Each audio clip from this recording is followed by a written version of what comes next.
I've been interested in VR for a while now, and I know that I could do some pretty interesting stuff. My previous experiences haven't been the best. Wanna know what I played?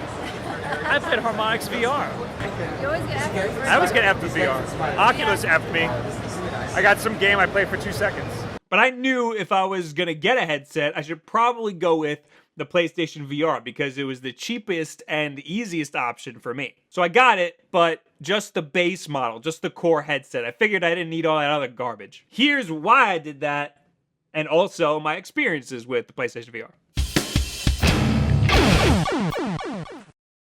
So there are two bundles, the core headset and the launch bundle. The launch bundle is $4.99 and comes with the headset, 2 Move controllers, and the PlayStation camera and PlayStation VR Worlds, the game. I guess that's kind of like their Kinect Adventures or their Wii Sports. I already have the older model of the camera, and that works fine with PlayStation VR, so I won't be needing one of those. I heard rumblings that the Move controllers weren't very accurate, and most of the games that use them as input devices were janky. Most of the games that I wanted to play on this thing anyway just use the regular controller, so I'll just be playing those games, I guess. If I want to buy them later, I can go into Best Buy and get a pair for $100, or I can just go on Amazon and get 2 for $25 each. I think the price may actually be going up as we speak because people are realizing that that's a really good deal, and now they're becoming more popular because people are getting PlayStation VR. PSVR Worlds is a trash game anyway, and it's only $40, so if I want to get that later, I'll just buy it. All in all, because I have the camera, I would save $10 by just getting the core headset. So that's why I got the core headset. And again, I'm not using the Move controllers or buying that game, so whatever. The core headset does come with a demo disc packed with some great experiences. So out of the box, you'll be able to use the headset. Setup was a bit of a pain in the ass. They have this big ass manual that has pretty pictures that make it really simple, but there are a lot of wires, and having those all over my desk is just a mess. I'll have to figure out a better solution for that later. The headset is very comfortable and has a lot of adjustments, but for the first 20 minutes or so, I could not for the life of me get the headset to focus correctly. I realized that I had the headset way too far down on my forehead. You don't want the headset to be resting on the bridge of your nose. You want it to be a little bit higher than that. You want the top strap to be at the tip of your forehead. The viewing angles on the monitors inside the headset are atrocious because you're not really supposed to be viewing them at multiple angles anyway. So to get that viewing angle perfect, you're going to want to position the headset maybe a little bit higher. It comes with some cheap earbuds, which are actually pretty nice, but I already have the Sony Golds, so I was going to use those, but they don't fit over the headset. I actually like earbuds, they're lighter and easier, but I know that some people prefer over the ears. Like Will, he needed over the ears, so my Sennheisers worked just fine. You just have to make them a little bit bigger, as if you have a huge head because you got the headset. The first game I played was Drive Club, and it was a good time. It's very easy to get used to, although the demo race is a little easy. While I was playing, I was wondering, how do I check my rear? Oh, the mirrors, just like a real car. That was actually pretty cool. Next, I played Battlezone VR. This was the best experience I had with the demo disc. The beginning felt like I was on one of those amusement park rides where that's like half roller coaster and half video screens.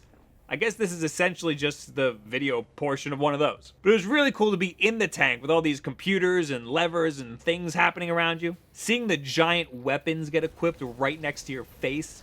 This was the VR experience I was looking for to sell me on VR, even though I already bought the damn thing. One major hurdle VR is facing is locomotion. How do you move in VR without barfing? I think a pretty obvious solution would be vehicular games. You stay stationary while the environment around you moves. This could cause some people to get sick. Me and Will didn't seem to have that problem with Battlezone. Vicky, on the other hand, did. She gets motion sick pretty easily though. Oh boy. Next, I played Rez, which wasn't very good. You really just hold down the X button, move your head to select enemies, and let go to attack. You don't actually control the movement of the character. That was a bummer. Once the speed ramped up, moving my head around to select enemies didn't get me sick, but it did get me dizzy, so no more of that. It seems a big issue here is moving your head around while the environment around you is moving. It's okay to do small peaks, but when part of the game is moving your head around and the environment's moving fast, that's a problem. I didn't have a problem with Drive Club, but a lot of people did have a problem with Drive Club. So if you get motion sick, keep that in mind. Next was Within, which is a series of visual experiences. You don't have to do anything in this one. You just sit there while this big baby thing tries to touch you.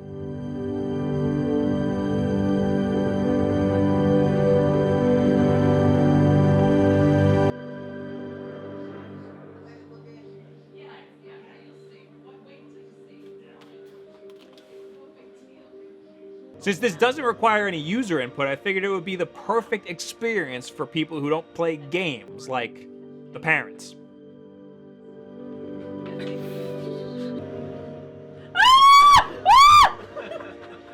Oh, yeah. Oh! You can't cover your eyes. It's the baby. It's too weird. Get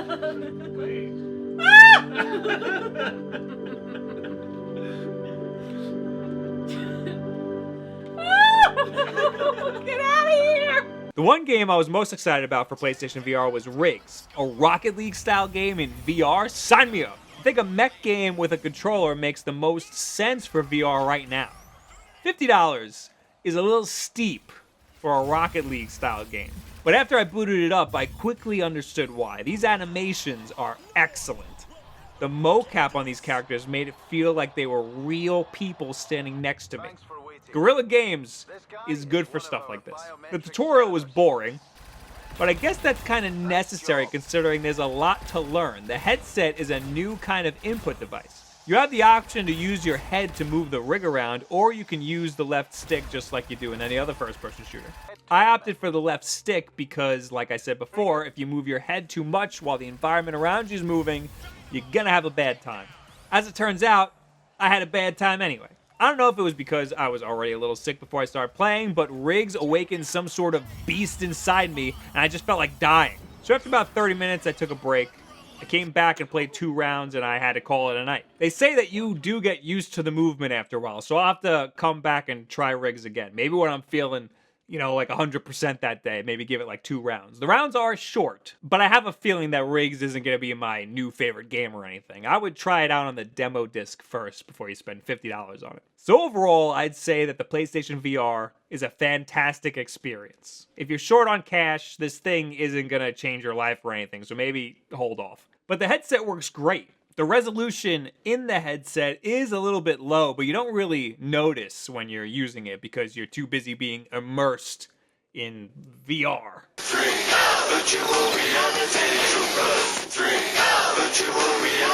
I should also note that this footage might look janky, but keep in mind, the footage isn't strapped to your head like it was to mine. And it's rendered differently because this footage is coming out of the converter box thingy. It's not footage from the headset. So what do you guys think about PlayStation VR? Are you thinking about getting it? Which version are you thinking about getting? And what games do you want to get? And what games should I get? And am I stupid for not getting the Move controllers? I feel like I'm not. I feel like I did the right thing there. I don't expect to be playing all of the rest of my games for my whole life in VR. I feel like this is just like, you know, a few games here and there type deal. Anyway, leave it in the comments below. Add me on Twitter. All this other social media garbage. My camera just died in the middle of all of this. So this is being filmed on my old camera. I'm sorry if it looks weird. All the other footage is with the 70D. If you know why 70Ds just die and just never turn on again, let me know. Anyway, new videos every single Monday. Nope. I'm out on the old school schedule because this camera is old. New videos every single Tuesday, Wednesday, and Thursday. Wednesday nights is Wulff Den Live. Join us for the live podcast every single Wednesday at 9 o'clock p.m. And remember, the most important things that you can do is subscribe and share this video with a friend. A friend who has a PlayStation is on the cusp about PlayStation VR. Maybe this will give them a little bit of insight. Thank you guys very much. Have a good week. Thank God this camera didn't die on me. Now, Microsoft and Sony are releasing more powerful consoles in the middle of a console life cycle to boost performance and enhance visuals. Console gamers aren't forced to buy these. It's just if they want enhanced visuals. So, who exactly are these for? There needs to be some curveball thrown in there so it's not just the same game copy and pasted over and over again. And I am most certainly not talking about aesthetics. I don't give a that this game has a World War I skin over it. It looks like the same goddamn Battlefield to me.